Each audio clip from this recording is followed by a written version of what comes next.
मिश्रा जी के यहाँ पहला लड़का हुआ तो पत्नी ने कहा, बच्चे को गांव के सरकारी विद्यालय में शिक्षा दिलवाते हैं। मैं सोच रही हूँ कि सरकारी विद्यालय में शिक्षा देकर उसे अच्छा नागरिक बनाऊंगी। मिश्रा जी ने पत्नी से कहा, अच्छा नागरिक बनाकर इसे भूखा मारना है क्या? मैं इसे बड़ा अफसर बनाऊंगा ताकि जिंदगी में कामयाब बने। मिश्रा जी सरकारी बैंक में मैनेजर के पद पर थे। पत्नी धार्मिक थी और इच्छा थी कि बेटा संस्कारी बने, लेकिन मिश्रा जी नहीं माने। दूसरा लड़का हुआ, पत्नी ने जिद की, मिश्रा जी इस बार भी ना माने। तीसरा लड़का हुआ, पत्नी ने फिर जिद की, लेकिन मिश्रा जी एक ही रट लगाते रहे, कहां से खाएगा, कैसे गुजारा करेगा, और इस बार भी नहीं माने। चौथा लड़का हुआ। इस बार पत्नी की जिद के आगे मिश्रा जी हार गए। अंततः उन्होंने उसे सरकारी विद्यालय में शिक्षा दीक्षा दिलवाने के लिए भेज ही दिया। अब धीरे धीरे समय का चक्र घुमा। अब वो दिन आ गया जब बच्चे अपने पैरों पे मजबूती से खड़े हो गए। पहले तीनों लड़कों ने मेहनत करके सरकारी नौकरियां हासिल कर ली। पहला डॉक्टर, दूसरा बैंक मैनेजर, तीसरा एक गवर्नमेंट कंपनी में ऑफिसर के पद पर जॉब करने लगा। एक दिन की बात है, मिश्रा जी पत्नी से बोले, अरे भाग्यवान, देखा मेरे तीनों होनहार बेटे सरकारी पदों पे लग गए ना, अच्छी कमाई भी कर रहे हैं। तीनों की जिंदगी तो अब सेट हो गई, कोई चिंता नहीं रहेगी अब इन तीनों को। लेकिन अफसोस, मेरा सबसे छोटा बेटा संस्कारी बनकर पास ही के विद्यालय में नौकरी कर गांव में ही खेती को संभाल रहा है। जितना वह 6 महीने में कमाएगा उतना मेरा एक अफसर बेटा 1 महीने में कमा लेगा। अरे भाग्यवान, तुमने अपनी मर्जी करवाकर बड़ी गलती की। तुम्हें भी आज इस पर पश्चाताप होता होगा, मुझे मालूम है, लेकिन तुम बोलती नहीं हो। पत्नी ने कहा, हम में से कोई एक गलत है और इस बात का दूध पानी का पानी हो जाना चाहिए। चलो अब हम परीक्षा ले लेते हैं चारों की, कौन गलत है कौन सही पता चल जाएगा।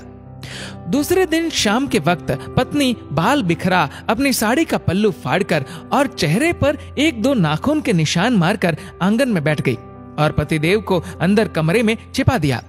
बड़ा बेटा आया, पूछा, मम्मी क्या हुआ? जवाब दिया, तुम्हारे पापा ने मारा है। पहला बेटा बोला, बुढ़ा सठिया गया है क्या? कहाँ है, बुलाओ। मम्मी ने कहा, वो घर पर नहीं है, बाहर गए हैं।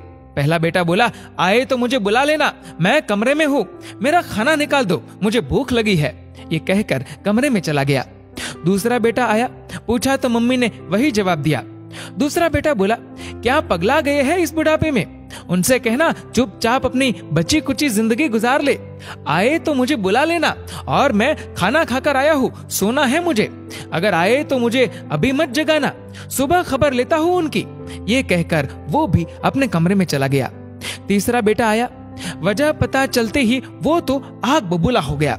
इस बुढ़ापे में अपनी औलादों के हाथ से जूते खाने वाले काम कर रहे हैं। इस बेटे ने तो मर्यादा की सारी हदें पार कर दी। ये कहकर अपने कमरे में चला गया। मिश्रा जी अंदर बैठे बैठे सारी बातें सुन रहे थे। ऐसा लग रहा था कि जैसे उनके पैरों के नीचे से जमीन खिसक गई हो और उनके आंसू नहीं रुक रहे थे। किस तरह इन बच्चों के लिए दिन रात मेहनत करके इन्हें पाला पोसा, बड़ा आदमी बनाया, जिनकी तमाम गलतियों को मैंने नजरअंदाज करके आगे बढ़ाया, और ये ऐसा बर्ताव अब तो बर्दाश्त ही नहीं हो रहा। इतने में चौथा बेटा घर में ओम ओम ओम करते हुए अंदर आया। माँ को इस हाल में देखा तो भागते हुए आया। पूछा तो माँ ने अब गंदे गंदे शब्दों में अपने पति को बुरा भला कहा। तो चौथे बेटे ने माँ का हाथ पकड़कर समझाया कि माँ, आप पिताश्री की अर्धांगिनी हो, वो आपके बिना अधूरे है। अगर पिताजी ने आपको कुछ कह दिया तो क्या हुआ? मैंने पिताजी को आज तक आपसे बदतमीजी से बात करते हुए नहीं देखा। वो आपसे हमेशा प्रेम से बातें करते हैं। जिन्होंने इतनी सारी खुशियां दी, आज नाराजगी से पेश आए तो क्या हुआ? हो सकता है आज उनको किसी बात को लेकर चिंता रही हो ना हो माँ, आपसे कहीं गलती जरूर हुई होगी। पिताजी आपका कितना ख्याल रखते हैं, याद है ना आपको? 6 साल पहले जब आपका स्वास्थ्य ठीक नहीं था तो पिताजी ने कितने दिनों तक आपकी सेवा की थी। वही भोजन बनाते थे, घर का सारा काम करते थे, कपड़े धोते थे। तब आपने फोन करके मुझे सूचना दी थी कि मैं संसार की सबसे भाग्यशाली औरत हूँ। तुम्हारे पिताजी मेरा बहुत ख्याल रखते हैं।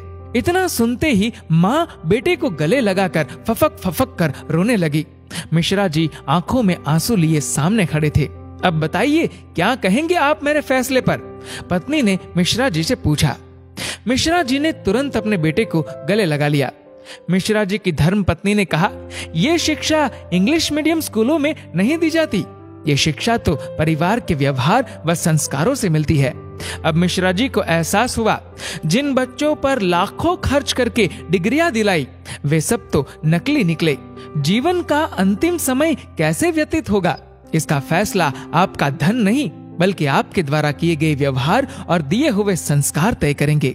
दोस्तों, इस वीडियो को लेकर आपकी क्या राय है, नीचे कमेंट करके जरूर बताएगा। और अगर आपको वीडियो अच्छा लगा हो तो इस वीडियो को लाइक करेगा, शेयर करेगा ज्यादा से ज्यादा लोगों तक। और ऐसे ही और भी इंस्पिरेशनल वीडियोस के लिए सब्सक्राइब करें हमारे यूट्यूब चैनल को और फेसबुक पर फॉलो करें हमारे पेज को। धन्यवाद।